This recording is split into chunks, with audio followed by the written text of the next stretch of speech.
الحمد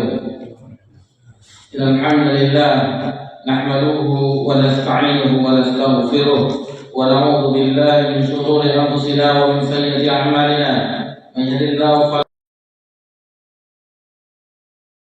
مضل له اشهد ان لا اله الا الله وحده لا شريك له واشهد ان محمدا عبده ورسوله صلى الله عليه وعلى سنة إلى يوم الدين وسلم تسليما كثيرا. يا أيها الذين آمنوا اتقوا الله حق تقاته ولا تموتن إلا وأنتم مسلمون. يا أيها الناس اتقوا ربكم الذي خلقكم من نفس واحدة وخلق منها زوجها وبث منهما رجالا كثيرا ونساء واتقوا الله الذي تساءلون به والأرحام إن الله كان عليكم رقيبا. يا أيها الذين آمنوا اتقوا الله وقولوا قولا سديدا يصلح لكم أعمالكم ويغفر لكم ذنوبكم ومن يطع الله ورسوله فقد فاز فوزا عظيما. أما بعد فإن أصدق الحديث كتاب الله وخير الهدي هدي محمد صلى الله عليه وسلم وشر الأمور محدثاتها وكل محدثة بدعة وكل بدعة ضلالة وكل ضلالة في النار. Syukur alhamdulillah kehadiran Allah Subhanahu wa taala.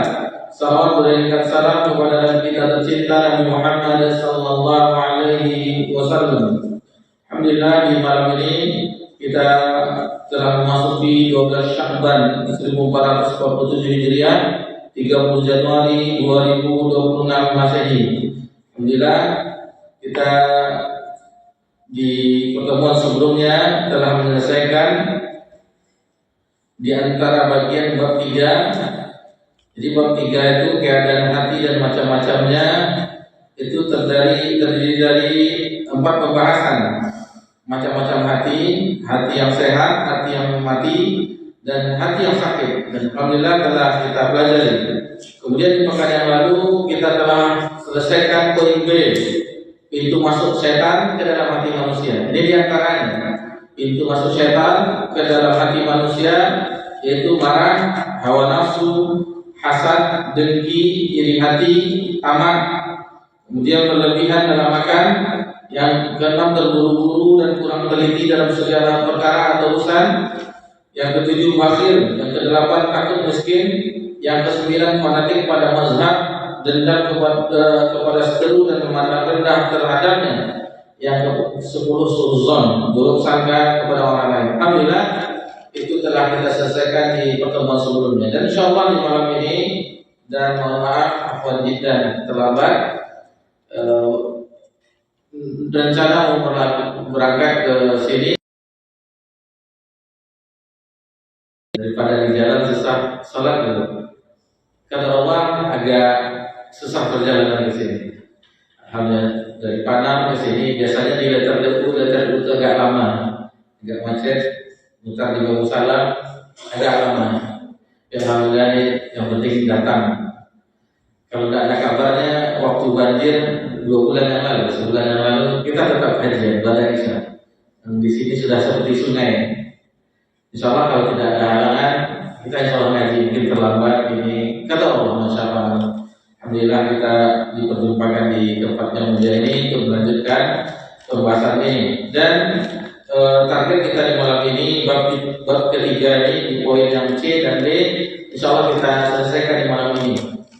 Kita agak cepat, yaitu hati yang hitam dan hati yang putih, dan D 2 penyakit hati. Insyaallah itu akan kita selesaikan di malam ini. Berarti untuk pembahasan tazkiyatun nufus terhenti. Istilahnya kita libur dulu. Ada satu pembahasan, satu kali pertemuan, insyaallah itu kita bahas tentang Ramadan. Insyaallah tentang Ramadan, seputar Ramadan. Jadi ini untuk pembahasan tazkiyatun nufus sebelum Ramadan. Kita liburkan sampai di bab yang ketiga, macam-macam hati kita selesaikan. Jadi tahu nanti insyaallah di Syawal insyaallah diperjumpakan kita kembali melanjutkan pelajaran, kita masuk ke bab yang keempat. Baik, kita langsung saja C. Hati yang hitam dan hati yang putih. Ikhwan fillah wa akhwati fillah, azakumullah. Setiap hati manusia, hati kita semuanya itu akan didatangi oleh fitnah syubhat dan fitnah syahwat. Kita mengetahui syubhat yaitu kerancuan di dalam agama, fitnah terhadap agama, cobaan terhadap perkara agama. Ada syahwat, itu perkara dunia. Di situ ada tahta, harta, wanita. Itu syahwat. Ini dua yang menggoda hati kita. Fitnah syubhat dan fitnah syahwat. Diriwayatkan dari Huzaifah radhiyallahu anhu, Huzaifah bin Yaman, beliau adalah sahabat sir. Maksudnya sahabat yang memegang kunci rahasia Nabi SAW. Tentang orang-orang munafik yang dikabarkan oleh Nabi SAW itu diberitahukan kepada Huzaifah bin Yaman radhiyallahu anhu. Ia mengatakan, aku mendengar Rasulullah SAW bersabda, tu'radul fitan wal qulubi kal hasir mudan.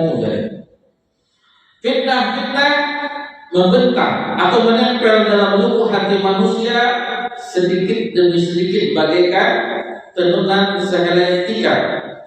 Bagaimana tikar pandan itu bagaimana di anyaman seperti ini, dimasukkan seperti itu. Nah, itu seperti itu, masuk perlahan-perlahan fitnah tersebut. Orang buat ketupatnya akan dimasukkan sini, nah seperti itu. Fa ayyu qalbin tushribaha nuqitat fihi nuqtatun sauda. Lalu kata Nabi, hati yang menerimanya niscaya timbul bercak, itu noktah hitam. Jadi hati yang menerima fitnah tersebut ada noda hitam yang di hati tersebut. Wa ayyu qalbin ankaraha nuqitu fi nuqtatul bayda, kata Nabi sallallahu alaihi wasallam. Sedangkan hati yang mengingkarinya, menolak fitnah tersebut, niscaya akan tetap putih, cemerlang. Hatta tasra ala qalbayn, sehingga hati menjadi dua. Ala abyada mithla safa, yaitu hati yang putih seperti batu yang halus lagi licin. Fala tadurru fitnatun ma damatis samawati wal ard. Tidak ada fitnah yang membahayakannya selama ada langit dan bumi. Wa akharu aswadu murbadda, kata Nabi SAW. Wal akharu aswadu murbadda. Adapun hati yang terkena bercak noktah hitam kal fuzi mujaninya, maka sedikit demi sedikit akan menjadi hitam legam. Kata Nabi SAW, bagaikan gelanga yang tertumpuk atau terbalik. Gelanga itu tertumpuk, seperti itu. Hati yang hitam tersebut. La ya'rifu ma'rufan wa la yunkiru munkara. Tidak lagi mengenal yang ma'ruf, kebaikan, dan tidak mengingkari kemungkaran. Jadi tidak ada lagi hati itu untuk men-counter. Tidak bisa membedakan antara yang baik dengan yang buruk. Illa ushriba min hawa, kecuali dia menuruti apa yang dicintai oleh hawa nafsunya. Jadi ini hitam hawa. Orang yang sudah hitam hatinya dan tertutup ibarat gelanga tertutup, itu tidak memandang lagi hukum ini, bagaimana hukumnya ini, tidak. Dia akan mengikuti hawa nafsunya. Apa yang diinginkan hawa nafsunya, itulah yang dilakukan. Kemudian di dalam hadis yang lain yang awal pernah kita singgung bahwasanya hati yang terkena noda-noda hitam, misalnya maksiat, itu ada titik hitam di hati kita. Ada maksiat lagi, ada noda hitam di hati kita. Apapun maksiat. Jadi sehingga titik-titik hitam, kalau titik-titik hitam banyak, itu akhirnya hati kita itu legam hitam, lalu tidak ada cahaya lagi. Itu nuktah yang kotoran tersebut disebutkan oleh Allah Subhanahu wa taala. Kata Nabi membacakan firman Allah, kalla bal rana ala qulubihim ma kanu yaksubun. Itu adalah ran yang menutupi cahaya hati tersebut. Jadi tidak memandang ini dalil yang melarangnya, dalil yang memerintahkan, tidak. Tetapi apa yang diinginkan hawa nafsu, itulah yang dilakukan. Ini hati yang sudah tertutup cahaya hati tersebut dengan maksiat, hitam legamnya maksiat. Ikhwan fillah wa akhwati fillah, a'adzakumullah. Setiap hari hati manusia didera oleh fitnah. Bayangkan hantaman fitnah terhadap hati kita.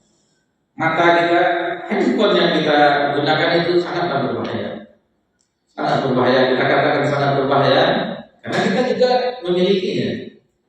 Bukan itu lalu kita scroll, nanti ada aja yang muncul satu-satu.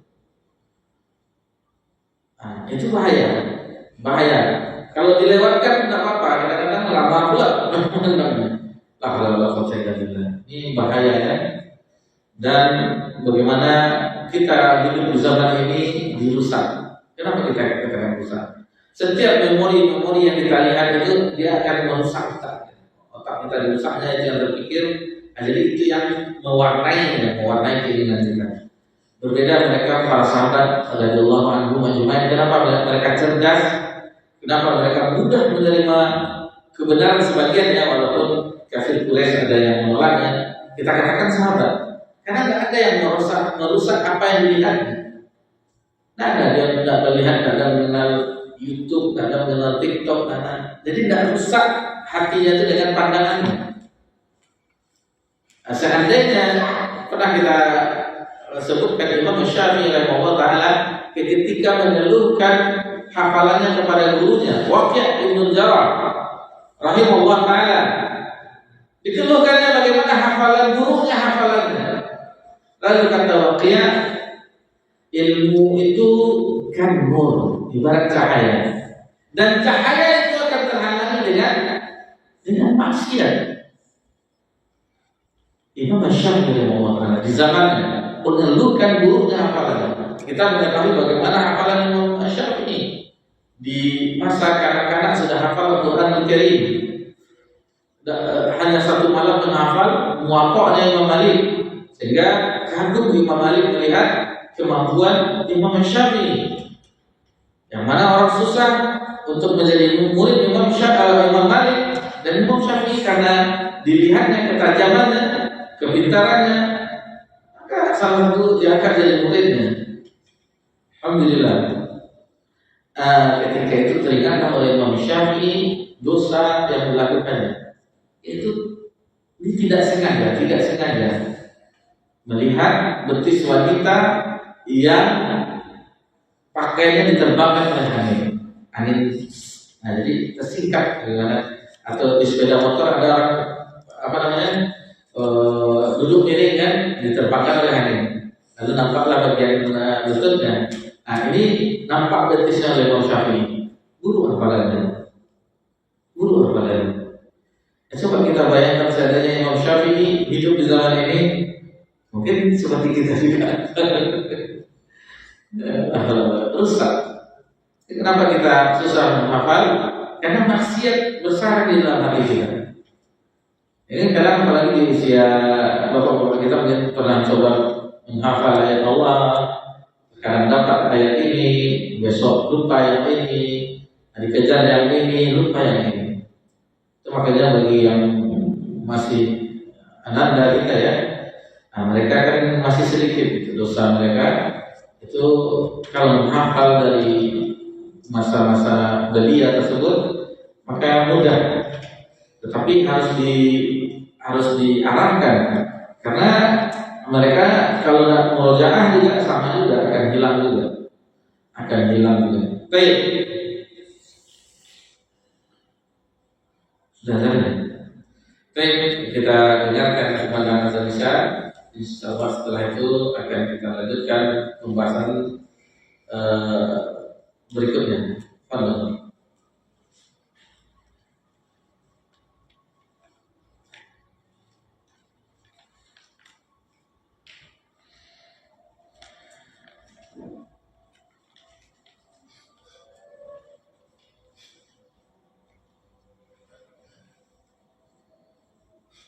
Allah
Alhamdulillah wassalatu wassalamu ala Rasulillah amma ba'd. Dan kita lanjutkan mungkin setelah azan ini kita agak cepat banyak membaca daripada mensyarah daripada menjelaskan.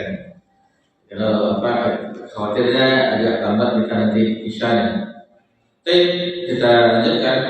Setiap hari hati manusia didera oleh fitnah. Adapun fitnah terbagi dua macam, yaitu fitnah syahwat dan fitnah syubhat. Fitnah syahwat adalah fitnah keduniaan seperti harta, kedudukan, pujian, sanjungan, wanita dan yang lainnya. Fitnah syubhat adalah fitnah tentang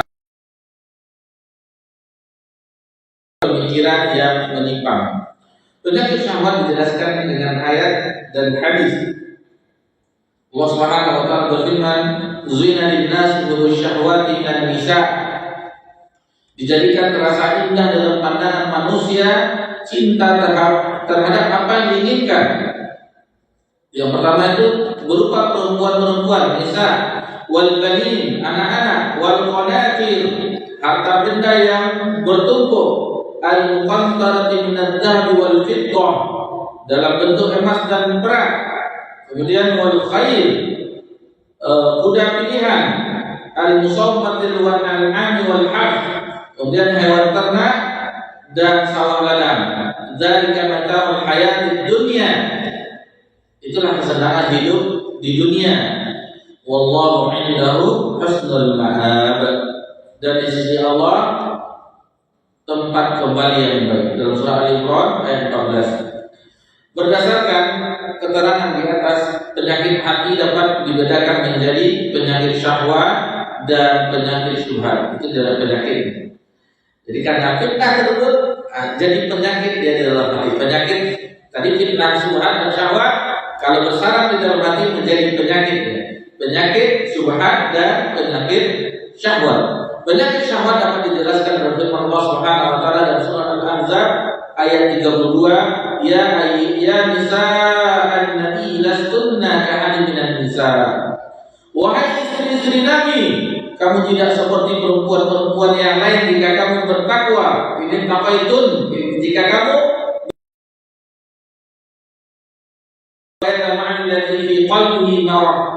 maka janganlah kamu tunduk melemah lembutkan suara dalam berbicara, sehingga orang yang di dalam hatinya ada penyakit menginginkan sesuatu. Ini peringatan bagi wanita muslimah. Istri Nabi saja diingatkan di dalam ayat ini. Jadi tidak boleh wanita muslimah suaranya melenggak-lenggok ini dengan lelaki yang bukan mahramnya. Istri Nabi ditegur, yaitu jangan melembutkan suara terhadap lelaki yang lain. Maksudnya yang bukan mahramnya. Tidak boleh. Ini pelajaran bagi wanita muslimah. Biasa-biasa saja. Misalnya belajar, ini berapa? Biasa. Ini berapa? Terfitnah orang dengan suaranya. Apalagi dengan dilembut-lembutkan, disengaja-sengajakan. Ini bahayanya. Sekecil apapun syahwat dan syubhat, di mana ia tidak mampu menangkalnya jika mendatanginya. Sementara hati yang sehat dan kuat didatangi oleh sekian kali lipat syahwat dan syubhat, namun berhasil menghalaunya dengan pertolongan Allah Ta'ala dengan kekuatan iman dan kesehatannya. Nah, jadi hanya suara saja hati yang lemah itu bisa terkena serangannya. Tetapi hati yang kuat berkat pertolongan Allah Ta'ala itu bisa menolaknya. Sedangkan penyakit syubhat adalah sebagaimana dinyatakan di dalam firman Allah Subhanahu wa taala, "Fi qulubihim maradun fazadahumullahu marada." Di dalam surah Al-Baqarah ayat 10, dalam hati mereka ada penyakit lalu ditambah penyakit oleh Allah. Nabi sallallahu alaihi wasallam bersabda, "Inna likulli ummatin fitnah wa fitnatu ummatil mal." Setiap umat itu ada fitnahnya dan fitnah umatku adalah harta. Hadis ini diriwayatkan dengan Tirmidzi, Ahmad bin Hibban, Al-Hakim, dan ini dari sahabat Ka'ab bin Iyad. Nabi sallallahu alaihi wasallam juga bersabda di hadis yang lain, "Ma taraktu ba'di fitnatan hiya adaru 'ala rijal minan nisa." Tidak ada fitnah yang ditinggalkan setelah yang lebih berbahaya bagi laki-laki daripada fitnahnya wanita. Hadis ini sahih dari Imam Bukhari dan Muslim dari Usama bin Zaid. Fitnah ini akan masuk ke dalam hati manusia yang merupakan sebab hati menjadi sakit, dan fitnah ini banyak sekali macamnya. Di antara jenis fitnah syahwat, disebutkan di antara jenis fitnah syahwat, itu pertama melihat kepada perkara-perkara yang haram. Jadi dilihatnya perkara-perkara yang haram, sering memandang perempuan, membaca majalah, melihat majalah-majalah yang senonoh, majalah porno, video porno, dan itu film-film cabul. Nah, ini gambar-gambar yang membuka aurat, TV, sinetron, apapun bentuknya. Nah, ini diantara jenis yang membuatnya rusak hati tersebut. Nabi sallallahu alaihi wasallam bersabda, "Fajnal ma'atainin nazar." Dan zinanya kedua mata adalah dengan memandang. Jadi semuanya ada zinanya, zina hati, zina mata, zina tangan, zina kaki. Yang membenarkannya adalah kemaluan. Nah, ini sebagaimana disebutkan, kita memandang ke wanita yang bukan mahram itu sudah berzina maka ditanya. Akan yang lain-lain akan dihayalkan. Boleh. Jadi maka ini sumbernya. Kalau seorang laki-laki bisa menundukkan pandangannya di zaman ini, itu sudah karomah baginya di zaman ini. Kita katakan di zaman ini. Aurat wanita. Pergi ke sini aurat wanita. Pergi ke mall. Wah, mall yang panas itu, yang ini itu terasa panas bagi orang yang menjaganya. Tapi kalau orang biasa saja. Karena udah biasa setiap hari melihat. Ini bagi orang yang berusaha menjaga pandangannya, itu mall, pergi ke mall itu akan panas badannya, tidak akan betah melihat pakaian wanita atau wanita di mall tersebut. Ini kalau start terlalu berlebihan. Ini orang yang menjaga pandangannya.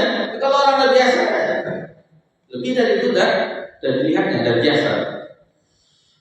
Kemudian menjaga pandangan dan kemaluan termasuk dalam tazkiyatun nufus. Nah, ini salah satunya menjaga pandangan dan menjaga kemaluan itu termasuk dari tazkiyatun nufus, menyucikan jiwa.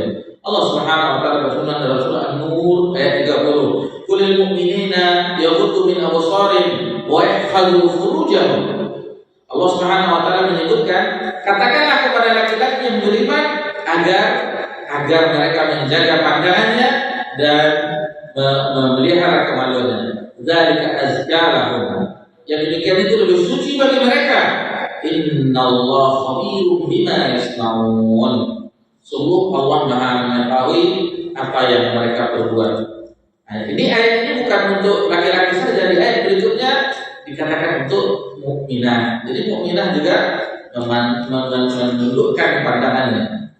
Kemudian di antara jenis fitnah syahwat ikhtilaf, bercampur baurnya laki-laki dan perempuan, khalwat, berdua-duaan antara laki-laki dan perempuan.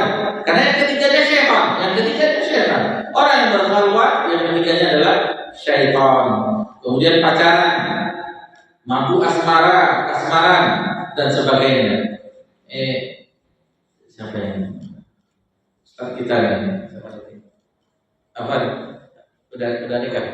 Sudah? Belum? Kalau kasmaran itu obatnya ada yang lain. Nikah.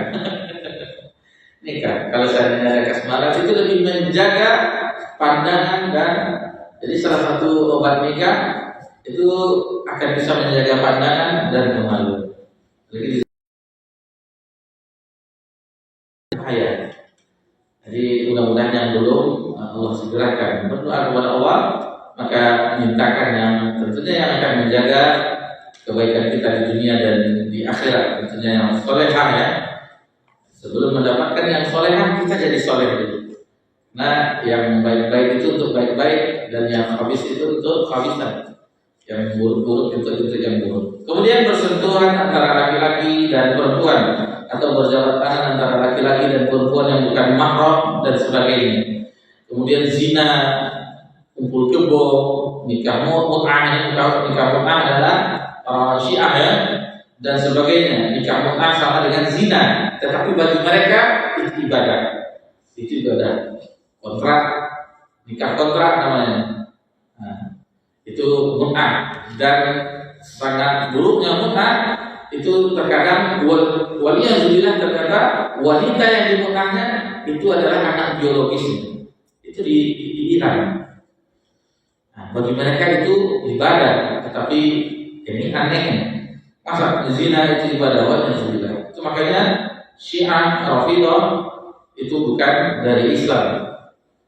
Kemudian homoseks atau sodomi yang merupakan perbuatan kaum Lut, sebab itu juga LGBT, lesbian, gay, ini dan seterusnya. Kemudian ini onani dan masturbasi, ini tidak boleh. Yahfazu furujahum, yang menjaga kemaluannya. Ada pun di antara jenis fitnah syubhat adalah sebagaimana firman Allah Subhanahu wa taala, fi qulubihim maradun fazadahumullahu marada. Dalam hati mereka ada penyakit, lalu ditambah penyakit itu adalah surah Al-Baqarah 10. Qatadah, Mujahid dan lain-lain rahimahumullah menafsirkan di hatinya ada penyakit, yaitu penyakit syak, itu keraguan-keraguan. Sebagaimana dinukil dari tafsir Ibnu Katsir. Fitnah syubhat adalah fitnah kesesatan, maksiat, bid'ah, kezaliman, kebodohan, keyakinan, pemikiran, pemahaman yang sesat, aliran-aliran yang sesat dan yang lainnya. Itu namanya fitnah syubhat. Fitnah syahwat membuat rusak niat dan tujuan dalam ibadah kepada Allah Subhanahu wa taala. Itu syahwat akan merusak niat dan tujuan dalam ibadah kepada Allah Subhanahu wa taala. Dan fitnah syubhat membuat rusaknya ilmu dan keyakinan. Tatkala manusia kita semuanya dihadapkan pada fitnah berupa syahwat dan syubhat, maka hati manusia akan terbagi menjadi dua. Pertama, hati yang ketika datang fitnah langsung menyerapnya seperti spons yang menyerap air. Bagaimana spons busa menyerap air? Itu yang pertama, tipenya. Lalu muncul titik hitam di tubuhnya. Ia terus menyerap setiap fitnah yang ditawarkan kepadanya sehingga tubuhnya menghitam dan miring. Bila sudah hitam dan miring, ia akan berhadapan dengan dua malapetaka yang sangat berbahaya. Yang pertama, tidak dapat membedakan mana yang ma'ruf dan mana yang munkar. Jadi tidak bisa lagi membedakan mana yang baik dan mana yang buruk. Terkadang penyakit ini semakin parah sehingga yang menganggap yang ma'ruf adalah munkar dan yang munkar adalah ma'ruf. Dan terbalik. Jadi kebaikan itu dianggap keburukan, keburukan itu dianggap kebaikan. Yang sunnah dianggap bid'ah dan bid'ah dianggap sunnah. Yang benar dianggap salah dan salah dianggap benar. Ibnu Mas'ud radhiyallahu anhu berkata, "Halaka man lam ya'rif qalbul ma'ruf wa yunkir qalbul munkar." Binasalah orang yang artinya tidak mengetahui yang ma'ruf dan tidak mengingkari kemungkaran. Jadi atar ini dalam Tabrani dalam Mujamul Kabir. Begitu juga dalam Ibnu Abi Syaibah, Al-Muz Zawaid dan lain-lainnya. Kemudian yang kedua, menjadikan hawa nafsu sebagai sumber hukum yang lebih tinggi dari apa yang diajarkan oleh Rasulullah. Jadi yang menjadi patokannya adalah hawa nafsunya, bukan dalil sabda Nabi SAW yang Nabi ajarkan lagi untuk umat ini. Bukan itu yang jadi patokan, tetapi hawa nafsunya. Jadi orang seperti ini selalu tunduk kepada hawa nafsu dan mengikuti kemauannya. Apa yang diinginkan oleh hawa nafsunya itu yang diikutinya. Walhamdulillah. Kemudian yang kedua, ini yang kita harapkan. Yang tadi hati yang hitam, ini yang kita harapkan. Hati yang putih. Hati yang putih yang telah disinari oleh cahaya iman yang terang benderang. Jika hati semacam ini ditawari fitnah, ia akan mengingkari dan menolaknya sehingga sinarnya menjadi lebih kuat dan lebih terang. Ini obatnya. Al-Quran adalah penawar dari penyakit syahwat dan syubhat.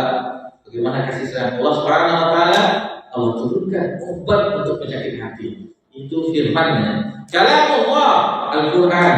Al-Quran berisi bukti-bukti dan dalil-dalil mutlak yang bisa membedakan antara yang hak dengan yang batil. Jadi syahrul Ramadan alladzi unzila fihil Quran, yang membedakan antara hak dan furqan, membedakan yang hak dengan yang batil. Itu Al-Quran.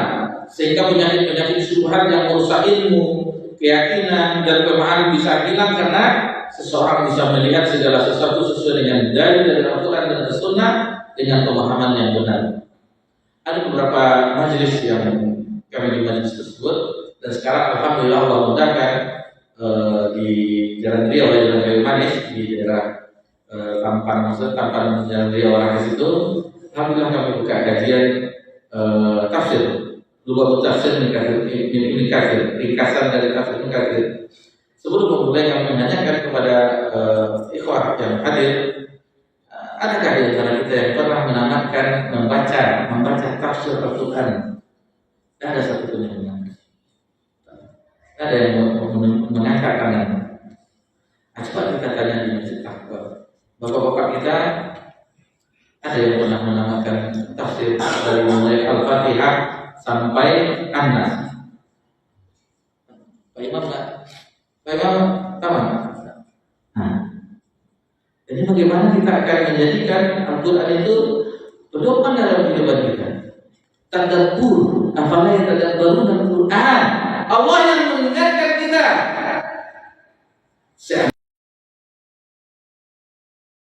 Khilafan katsira.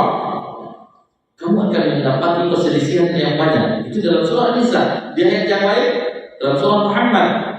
Afala yatadabbarun Al-Quran am ala qulubin aqfalha. Kenapa kau tidak tadabbur Al-Quran atau hatimu terkunci, tertutup?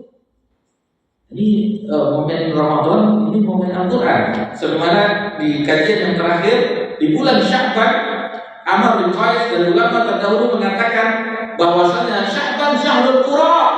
Sya'ban itu bulan yang sangat qoli, membaca Al-Quran. Bahkan sebagian orang terdahulu, orang soleh menutup tokonya, sudah mulai dengan puasa, memperbanyak puasa dan membaca tilawah Al-Quran. Ini di bulan Sya'ban. Kita sudah masuk hampir separuh dari bulan Sya'ban. Baik. Kemudian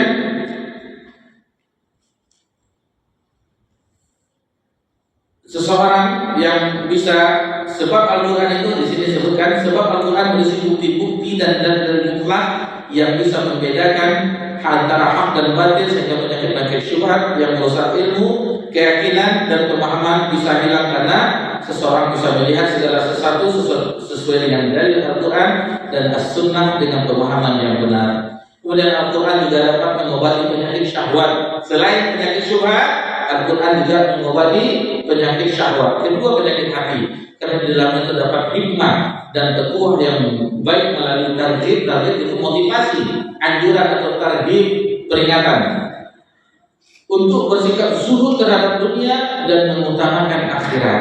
Contoh-contoh dan kisah-kisah yang mengandung banyak pelajaran dan petuah, sehingga apabila hati yang sehat mengetahui hal itu, ia akan menyukai hal-hal yang bermanfaat baginya di dalam kehidupannya, di tempat kembalinya, dan membenci apa yang merugikan dirinya. Allah Subhanahu wa taala berfirman, "Wa nunazzilu minal Qur'ani ma huwa shifaa'un wa rahmatun lil mu'minin."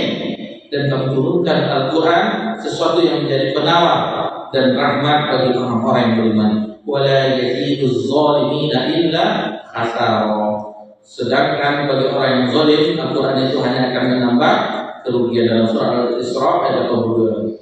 Setiap orang, setiap kita hendaklah mempelajari tanda-tanda atau ciri-ciri hati yang sakit dan hati yang sehat, agar dapat mengetahui kondisi hatinya secara tepat.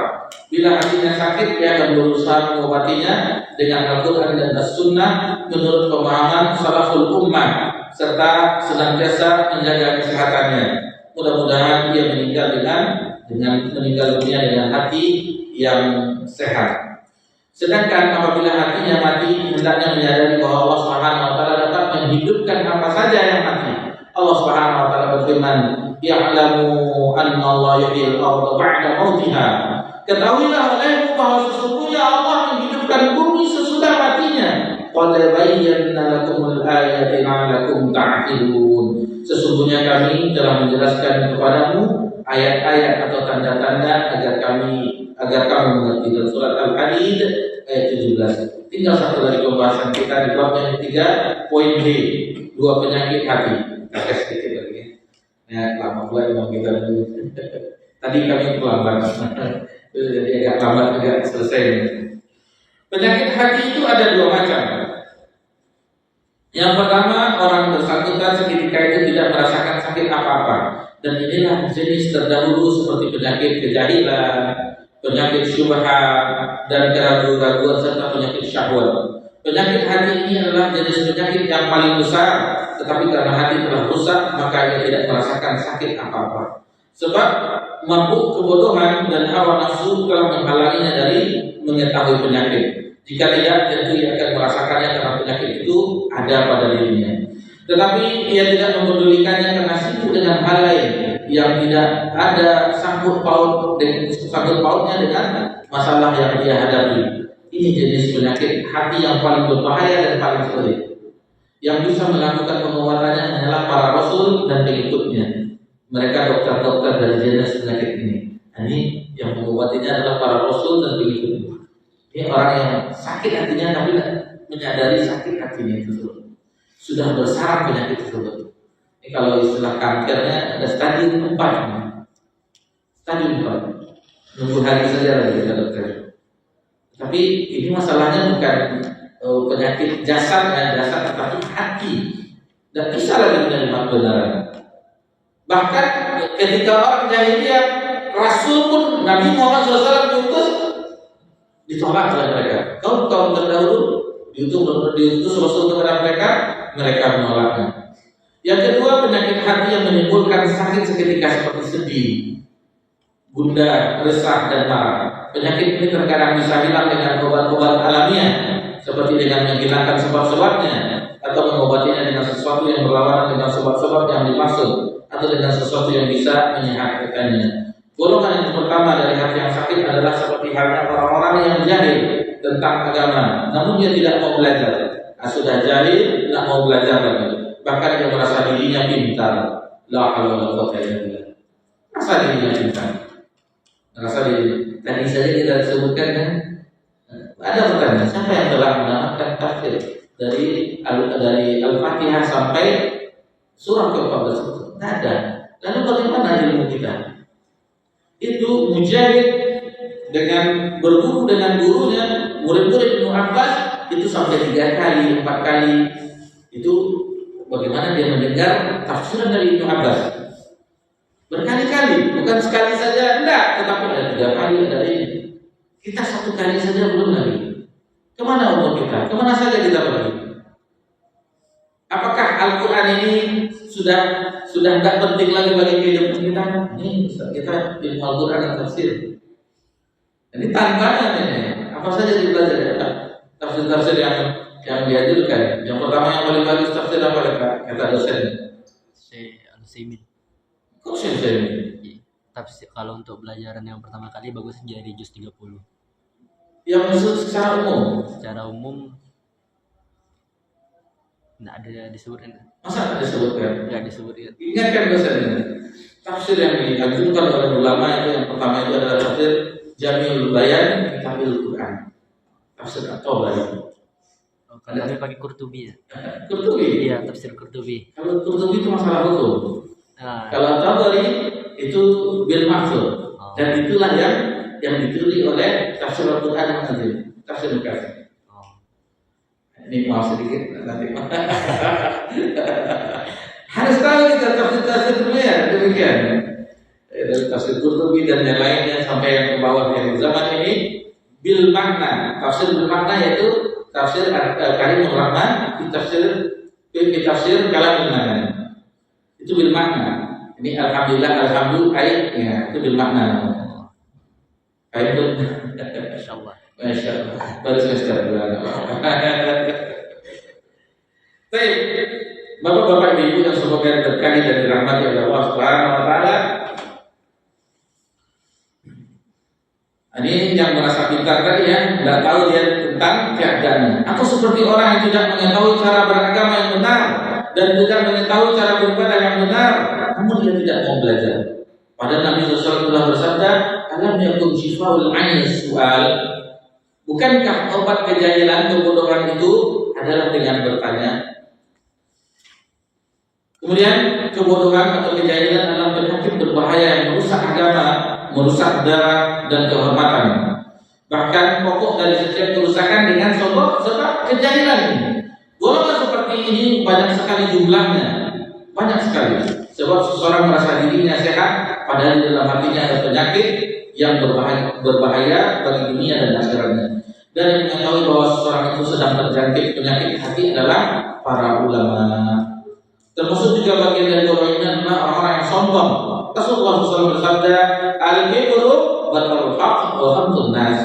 Sombong itu adalah menolak kebenaran dan merendahkan manusia. Hadis ini sahih dari Imam Muslim, At-Tirmidzi dari Abdullah bin Mas'ud radhiyallahu anhu. Begitu banyak orang yang telah disampaikan dalil dari keterangan Al-Quran dan As-Sunnah, namun masih saja tidak mau menerima kebenaran, bahkan melecehkan orang yang menyampaikan kebenaran. Maka inilah orang yang sombong. Maka orang yang menyimpang dari jalan Shiratal Mustaqim, yaitu jalannya Rasulullah SAW dan para sahabatnya radhiyallahu anhum ajma'in, adalah orang yang sakit hatinya. Padahal Allah Subhanahu Wa Taala telah menjelaskan bahwa jalan yang benar itu hanya satu. Sebagaimana firman Allah, "Wa anna hadza sirati mustaqiman fattabi'uhu." Dan inilah jalanku yang lurus, maka ikutilah. Wa la tattabi'u subula fatafarraqu bikum an sabilihi. Dan jangan kamu ikuti jalan-jalan orang yang akan mencerai-beraikan kamu dari jalannya. Dzalikum wasaqum bihi la'allakum tattaqun. Demikianlah dia memerintahkan kepadamu agar kamu bertakwa. Dalam surah Al-An'am ayat 153. Dan ini telah kita bahas penafsirannya bagaimana Abdullah bin Mas'ud membuat garis di tanah. Rasulullah beliau menyebutkan Rasulullah buat garis lurus. Ini dia jalan yang lurus. Jangan ikuti jalan-jalan yang menyimpang. Nabi menorehkan ke tanah garis-garis ke kiri dan ke kanan. Ini ikuti. Jadi ini jalan Nabi yang lurus. Perhatikan, pas jalan yang lurus itu disebutkan hanya sebagai bentuk mufrad, tetapi ketika disebutkan jalan-jalan yang lain itu disebutkan banyak. Wala tattabi'us subul, jalan-jalan yang banyak. Jadi ikuti saja ansabili. Jalan yang satu itu, jalan Nabi SAW. Dan kalau kita mempelajari dulu tentang hak-hak Nabi SAW, bagaimana Nabi SAW, kita jelaskan bahwasanya jalan menuju surga itu semuanya tertutup. Tidak ada pintu surga yang tertutup kecuali jalannya Nabi Muhammad SAW. Karena pintu surga itu tidak akan dibuka sebelum Nabi SAW. Karena orang tarikat ini aneh juga. Ikut ini. Tidak. Ikuti saja Nabi Muhammad Sallallahu Alaihi Wasallam. Jelas jalan yang terang, jalan Shiratal Mustaqim. Kemudian Allah Subhanahu Wa Taala juga berfirman, Ihdinas Shiratal Mustaqim, Shiratal Ladzina An'amta Alaihim Ghairil Maghdubi Alaihim Waladdallin. Di akhir surah Al-Fatihah. Tunjukilah kami jalan yang lurus. Kita ulang-ulang minimal 17 kali di dalam sholat fardu, belum ditambah sholat sunnah. Diminta terus jalan yang lurus, yaitu jalan orang yang telah Engkau beri nikmat kepadanya.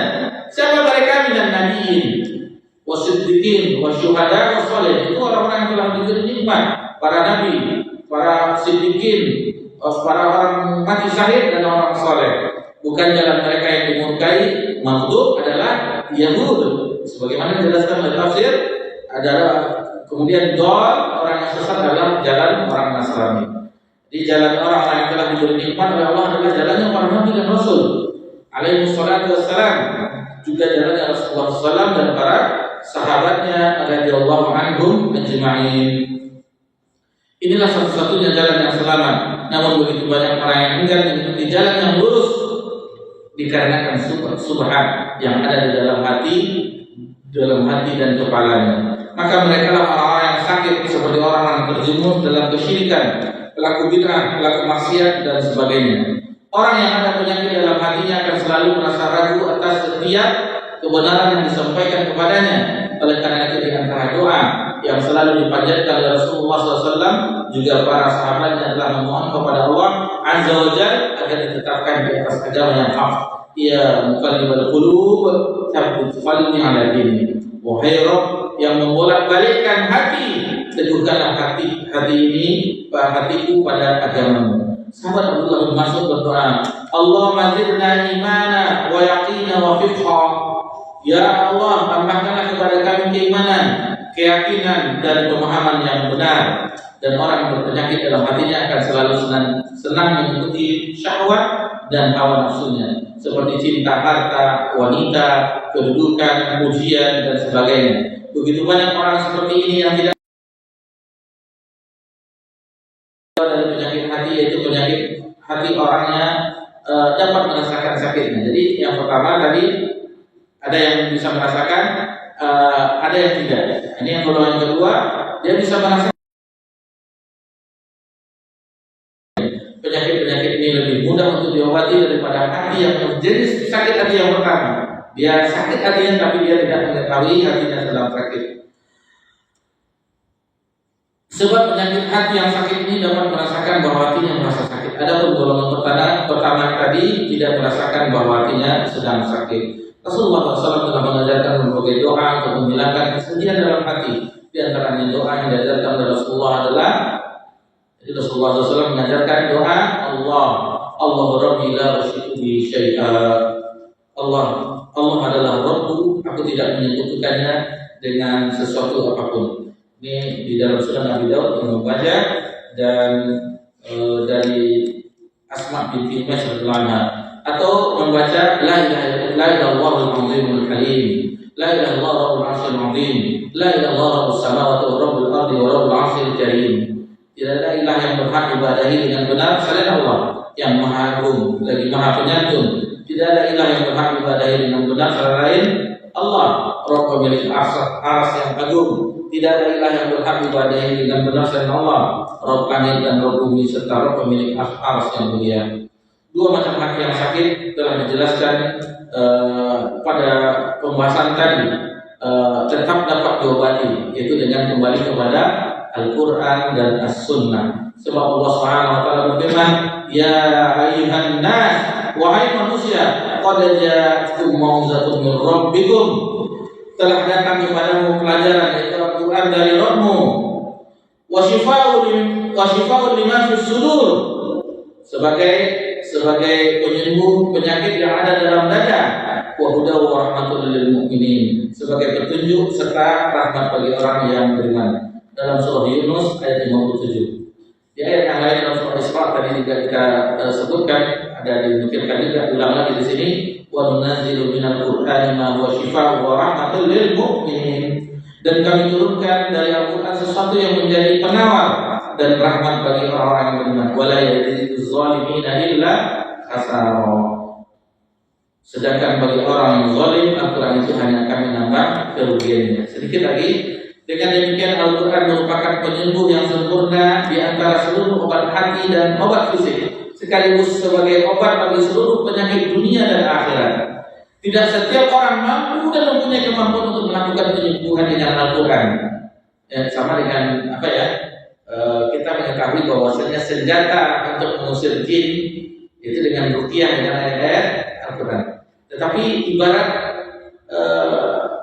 senjata yang diberikan, kalau orang itu kuat, orang yang kuat menggunakan senjata tersebut, otomatis bisa melumpuhkan musuh. Ini coba anak-anak kita itu diberi pisau, bunuh orang dewasa.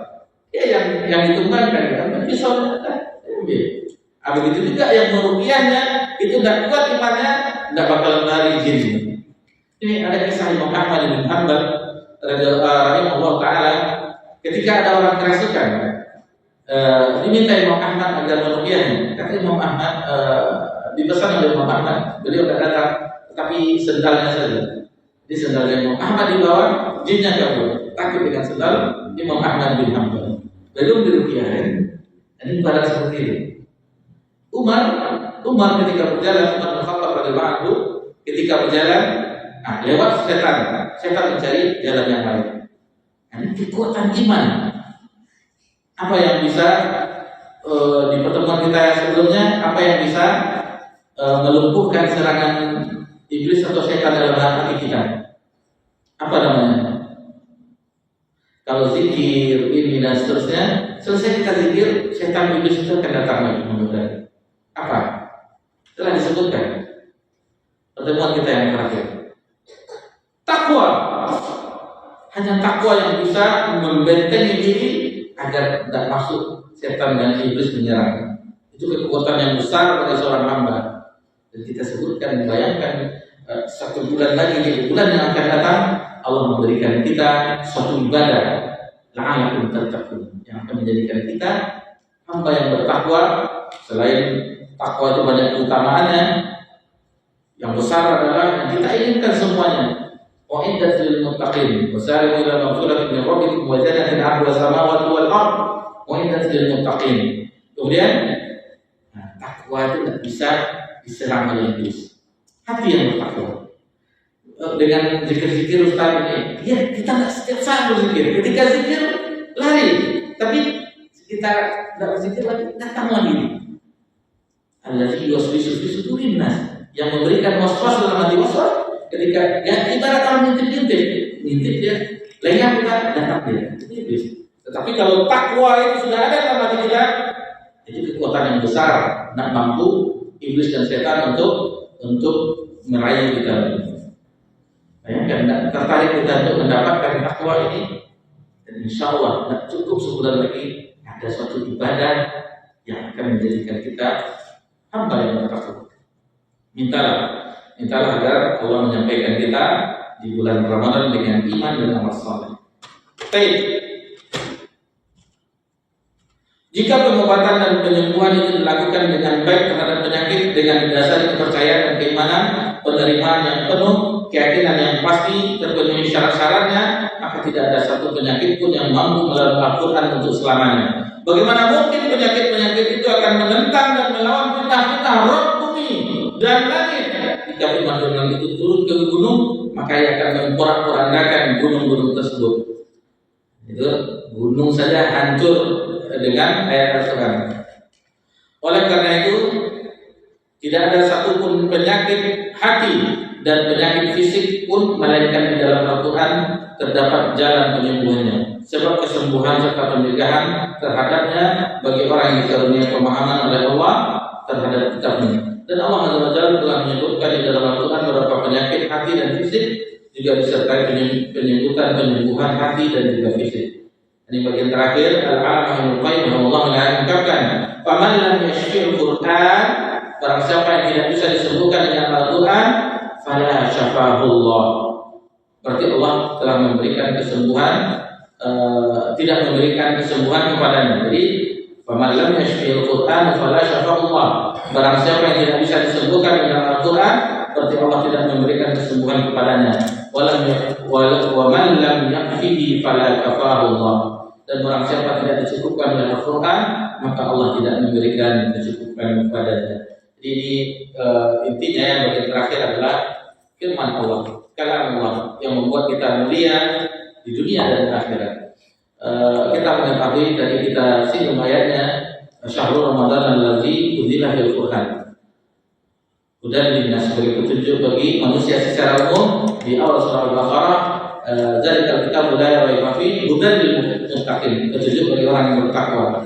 Jadi Al-Qur'an Al-Karim dari sisi maha yang zat yang maha mulia, melewati malaikat yang paling mulia, kepada hamba Allah Rasulnya yang paling mulia, di bulan yang mulia, bulan Ramadan, di malam yang mulia Lailatul Qadar.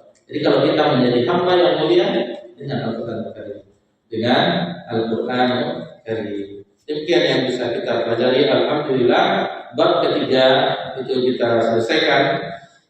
Keadaan hati macam-macamnya, alhamdulillah. Jadi untuk pelajaran tazkiyatun nufus kita libur dulu di malam ini.